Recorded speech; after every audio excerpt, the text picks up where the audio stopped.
My name is Megan, and I'm 45 years old. This story is from when I was 22. I married my husband, Kai, and we were very happy together. We met in college, and even back then, my husband was a dancer. He comes from a family of dancers, being the son of the famous Clark Dance School, a household name around the world. His future was decided from the moment he was born. I'm going to make Megan happy for the rest of her life. My husband was kind, honest, thoughtful, and always put me first. It was a perfect marriage with nothing to complain about.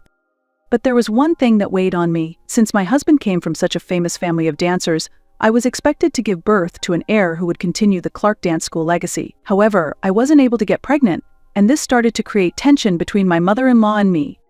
Honestly, Megan, aren't you pregnant yet? I'm so sorry. As the wife of the Clark family, it's your duty to provide an heir for the Clark Dance School. It's been 6 months since you got married and still no pregnancy. Maybe the problem isn't with Kai, but with you, Megan. Every day I was berated by my mother-in-law for not being able to conceive. I wanted to end this nightmare as soon as possible, so my husband and I went to see a gynecologist together. As expected, I was diagnosed with infertility. I told my mother-in-law that very same day, but from that moment on, her attitude toward me completely changed. Now that she knew I couldn't have a child, she started treating me horribly. I feel so sorry for Kai being married to a woman who can't give him a child. Why are you even here if you can't provide an heir? You should divorce Kai. He deserves a woman who can.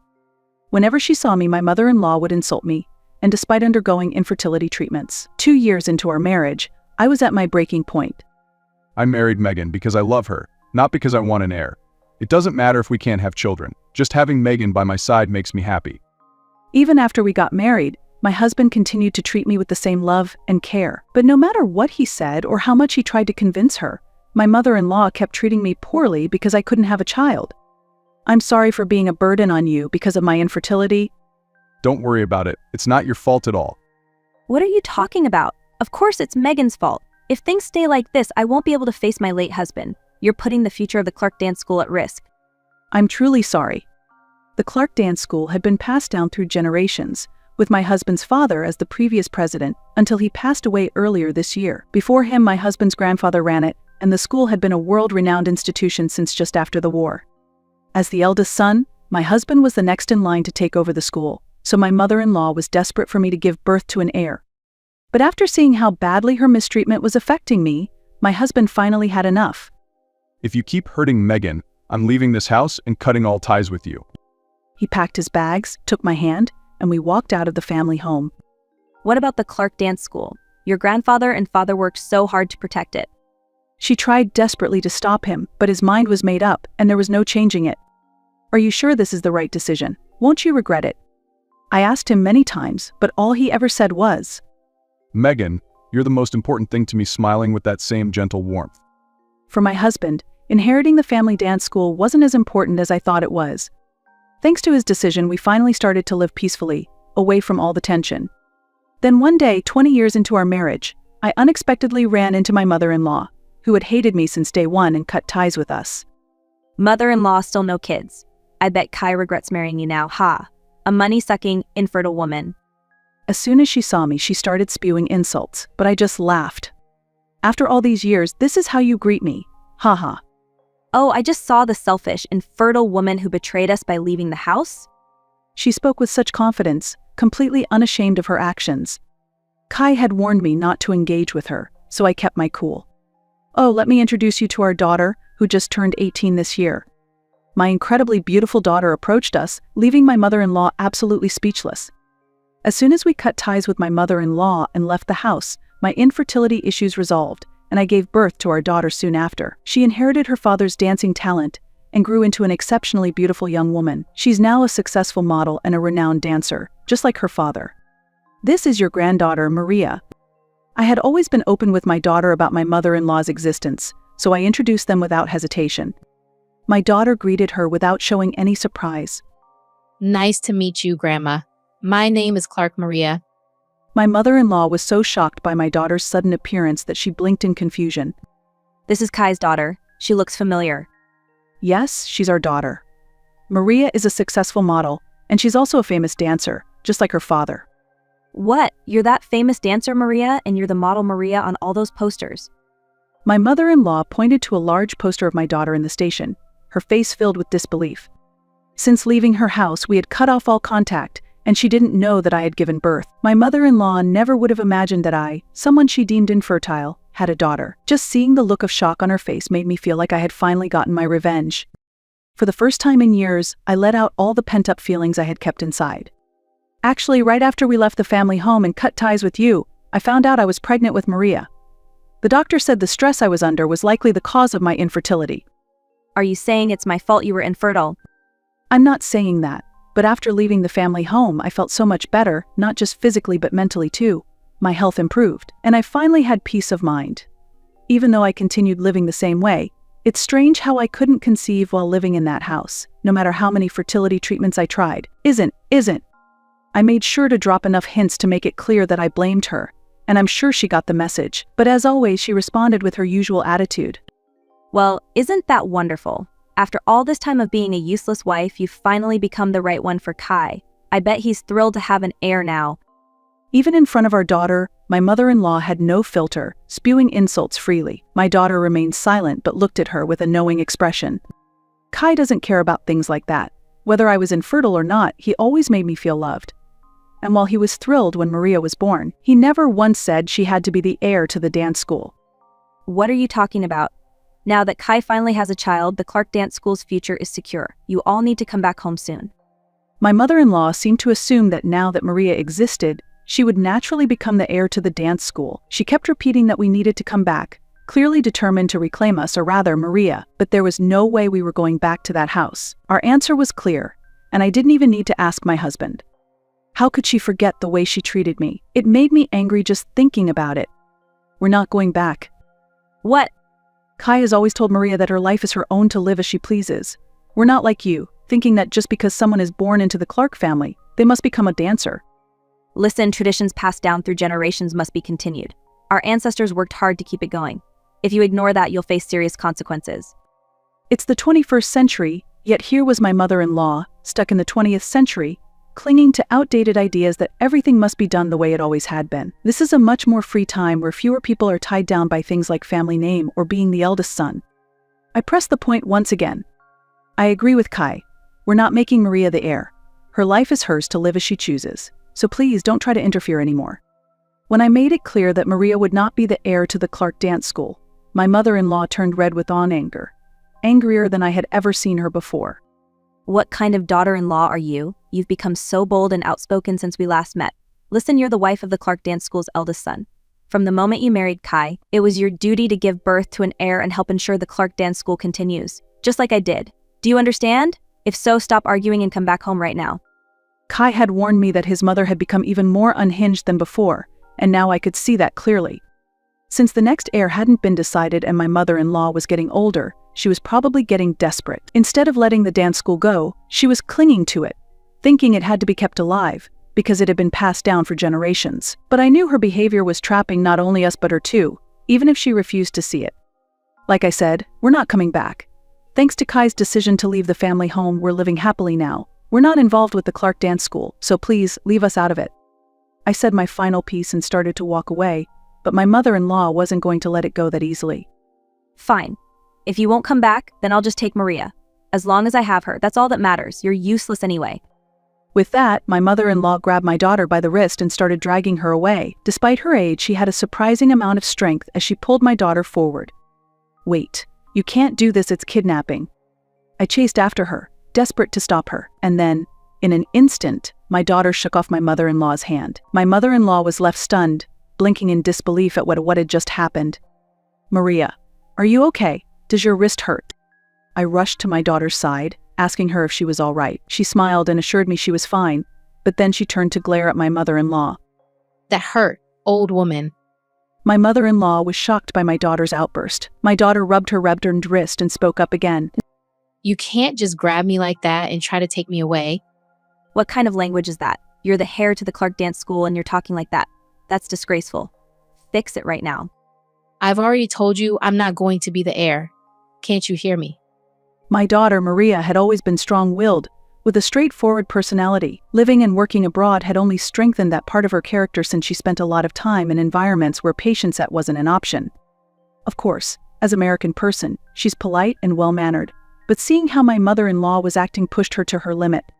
Megan, how could you raise a child who speaks like this? She's already 18, and this is how she behaves. She clearly needs to learn some manners, and she'll do that at the dance school. It's because you tried to force her to come with you without asking for her consent. That's exactly why. You always try to control everyone and everything around you. Look, her wrist is all red. You need to apologize to her. But my mother-in-law turned away, stubbornly insisting she wasn't at fault. She was the type of person who didn't care about others' feelings as long as things went her way. There was no way my daughter, who had been raised to think of others' feelings, could ever get along with someone like my mother-in-law. Letting Maria become the heir was simply out of the question. Can't you just apologize when you're wrong? My wrist is all red and it hurts when I move it. This could affect my dancing. Oh, stop being so dramatic. It's not that bad. I couldn't believe that a grown woman, a senior, couldn't simply apologize for what she had done. I was reminded of how she had treated me when I lived with her. My needs and feelings always came second to hers, and when I couldn't meet her demands, she would berate me. There wasn't anyone else like her in the world, and honestly, things would be more peaceful if she just disappeared. You're asking how mom raised me, but I'm wondering how you were raised. How can someone your age not even apologize for what they've done? Honestly, it's embarrassing and disgraceful. How dare you? I do have manners, you know. I wanted to applaud my daughter for saying everything I had been thinking, and at the same time I wanted to ask my mother-in-law, where are these so-called manners of yours? My daughter didn't stop there. I've been hearing about you since I was little, Grandma, but back then Mom and Dad only told me good things about you. They never said a single bad word about you. Even though I know now that they went through so much, I thought that was really mature and admirable of them. But when I got older and realized I still hadn't met you, I started to suspect something was up. Maria, I'm sorry. My daughter silently shook her head. She was right, we never said anything bad about my mother-in-law in front of Maria. We didn't want her to grow up thinking it was okay to speak badly of others. But as Maria grew older, she must have noticed that something wasn't quite right. I'm sorry we didn't tell you the truth about why we never visited your grandmother. I understand now that you and Dad kept quiet because you wanted to protect me. After meeting Grandma today, I realized just how awful and terrible she is. How dare you speak to me like that? But it's the truth, isn't it? My daughter now understood what kind of person her grandmother really was, and despite hearing the truth, my mother-in-law had the nerve to call her disrespectful. Kai was always kind and cared for me deeply. I'm grateful to you for giving birth to him, and I appreciate you for that. Well, I'm glad you finally understand that. But after I moved in, all you cared about was me giving birth to an heir. Every day, that's all I heard from you. I was so stressed out by it. My mother-in-law stayed silent, staring at me as I spoke, while my daughter gently placed her hand on my back. That's just part of being the wife of the Clark family. But after you found out I was infertile, you became even colder. You called me useless and a money-sucking parasite. I will never forget the cruel words she said to me, constantly making me feel like I was worthless. Just talking about it brought back all the anger I had buried deep inside. But my mother-in-law just stared at me blankly, as if she didn't even remember. That's when I knew that there was no future for us to reconcile. You told me that a woman who can't have children is worthless. That was the final straw for me, and I reached my breaking point. If Kai hadn't taken me out of that house, I don't know what would have happened. I might have taken my own life. Since we've run into each other, the least you could do is apologize for that. For the first time, I mustered the courage to ask for an apology from my mother-in-law. I agree. You need to apologize. You've been making Mom suffer all this time. If Dad hadn't been there, who knows what would have happened to her. Grandma, you owe Mom an apology. My goodness, what a noisy child. I couldn't believe my mother-in-law's response to my daughter's request for an apology. She was so angry at being told to apologize that she raised her umbrella, ready to strike. But before she could, someone grabbed at my husband, Kai. Earlier, when my mother-in-law had tried to take Maria, I had called my husband, letting him know where we were. What were you planning to do with this umbrella, Mom? Kai! Megan told me everything. It's been decades since we left the house, and you still haven't changed. My mother-in-law panicked at the sudden arrival of my husband. Thank goodness you came. Dad, you're late. What took you so long? I came as soon as I got your mom's call, and I ran here. This is my first time meeting Grandma, and she grabbed my wrist and tried to take me away. It was so scary.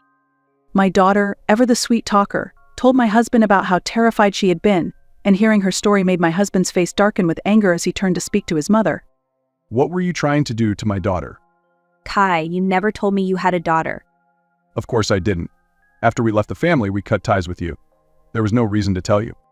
Kai, have you lost your mind? You're the eldest son of the Clark Dance School. And what does that matter? I already told you I'm not taking over the school. That's unacceptable. So you tried to take Maria away because you found out she exists. And what if I did? She's the heir to the Clark Dance School. I've already told you Maria is not going to be the heir. Get that through your head. And what you tried to do is called kidnapping. Do you even realize that? My husband was so angry that my mother-in-law froze, unable to respond. She's my granddaughter. Taking her doesn't count as kidnapping. I don't consider myself the granddaughter of someone like you. Hearing that rejection from her own granddaughter, my mother-in-law looked shocked. Look, we're not taking over the Clark Dance School. Leave us out of it. Don't you feel any shame for your grandfather or father? This dance school has been passed down for generations and is loved all over the world. And as long as it exists, money will keep coming in from students worldwide. You're throwing all that away. That still doesn't justify forcing my wife to have a child just for the sake of an heir. The Clark Dance School doesn't need to continue at the cost of Megan's well-being. It was clear from my mother-in-law's obsession with continuing the school that she wasn't just concerned about family legacy, she was probably counting on the income for her own retirement. That's what I realized after hearing her talk. Do you even remember what you did to Megan for the sake of an heir? I don't think the dance school is worth keeping alive if it means doing that to someone. Just because it's been passed down doesn't mean it has to keep going. It's not what people do anymore. Maybe it's time for the Clark Dance School to end. That's the only way everyone can be happy, including you. No, I will never let this dance school die. Despite my husband's suggestion that it was time to let go, my mother-in-law flatly refused to consider it. Then we have nothing more to talk about.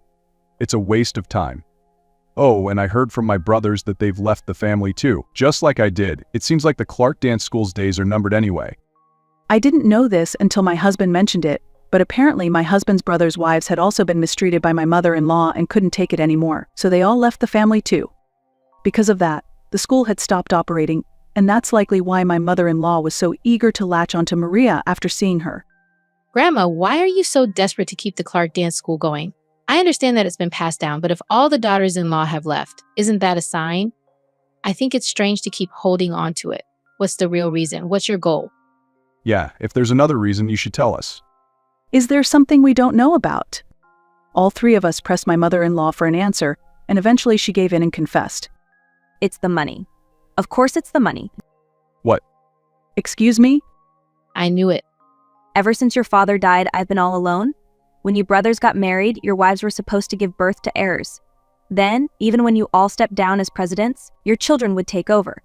That way, the Clark Dance School would continue forever, and students from all over the world would keep sending money. With all that income, my retirement would be secure, and I wouldn't have to worry about the future. Honestly, I don't care about the school being passed down through the family. It's just that we live in an age where people live to be 100, and without money I can't enjoy my old age. Hearing her real motivations left all three of us in stunned silence. I had been treated so cruelly, all for my mother-in-law's financial security. Learning that made me angrier than ever. Before I could express my rage, my husband spoke up first. Mom, you need to apologize to Megan for everything you've put her through. Right now, you mistreated her just to secure your retirement. That's unforgivable, and I won't stand for it. Why should I apologize? It's a wife's duty to bear children in every family. My husband had always been a gentle, even-tempered person. Before his mother started mistreating me, I had never seen him get angry. He had always said that despite everything, she was his mother and the person who raised him. But now, seeing that she refused to listen or show any remorse, he had finally snapped. Fine. Clearly, there's no getting through to you. Megan, block her number on your phone. Okay. Following my husband's instructions, I blocked my mother-in-law's number and showed him the screen. He then blocked her number on his phone too and showed it to her as he continued speaking. From today on, we're cutting all ties with you. Megan and I have blocked your number. Don't try to contact us again. We're going to forget you exist. My husband spoke calmly but with so much intensity that it sent chills down my spine. After saying that, he turned to me and our daughter, saying, "Let's go," and started walking away, holding our hands. For the first time, my mother-in-law was stunned into silence. Oh, by the way, my brothers have cut ties with you too. What? They didn't tell you? They've moved, didn't give you their addresses, and changed their phone numbers, so you can't reach them either? What? Nobody told me that. Are you saying you're abandoning your own mother? This is all your fault. You brought this on yourself. Realizing she had been cut off by all her children, my mother-in-law began to panic, and then, as if to twist the knife, my husband added, Oh, and we're moving to the UK the day after tomorrow. What? That's right, we're moving to the UK, so you'll never see us again. Enjoy your lonely retirement. Why are you moving to the UK? That's so far away. I'll be all alone. Kai and Maria are going to be running a dance school in the UK. The dorms are already set up, and students are coming from all over the world. I've already been working as a model primarily in the UK, so it's easier for me to juggle modeling and helping with the dance school there. My daughter, with her stunning beauty, had been scouted as a model in the UK, and while there, she and my husband had rented a small building to teach dance classes. What started as a side job whenever they were in the UK quickly gained popularity when word spread that the son and daughter of a summit daughter of the famous Clark Dance School were teaching classes. Soon after, they received so many requests that they decided to turn it into a full-fledged business. Then you can continue the Clark Dance School. If you're doing so well, you can take care of me. We won't be using the Clark Dance School name. We have nothing more to say. Goodbye, Mom. And with that, my husband walked away without looking back. We ignored my mother-in-law's cries for us to wait and left her behind. Megan. I'm sorry, Kai, I was wrong. She yelled her final apology, but it was too late. After we moved to the UK, our dance school business and Maria's modeling career allowed us to live a very comfortable life. I also got to work at a cafe, fulfilling a lifelong dream. Since then, we haven't heard a word from my mother-in-law. No one goes to the family home anymore, and the Clark Dance School has closed down. My husband and his brothers all agreed they wanted nothing to do with their mother. When she passes, we'll split the funeral costs, scatter her ashes, and that'll be the end of it. It's sad that she ended up being abandoned by all her children, but I feel no sympathy for her. She got exactly what she deserved for disregarding everyone else's feelings. Are you sure you're okay with this? Yeah, sometimes even family can't understand each other, and besides, you and Maria are my top priority. Despite cutting ties with his mother, my husband seemed lighter, like a weight had been lifted from him. Thanks to my wonderful husband, I was finally able to get the apology I had been waiting for all these years, and now I feel at peace. I truly believe I'm the luckiest woman alive to have married such a loving man, been blessed with an amazing daughter, and gotten to do what I love. I hope you enjoyed today's story. Don't forget to subscribe to the channel. See you in the next video.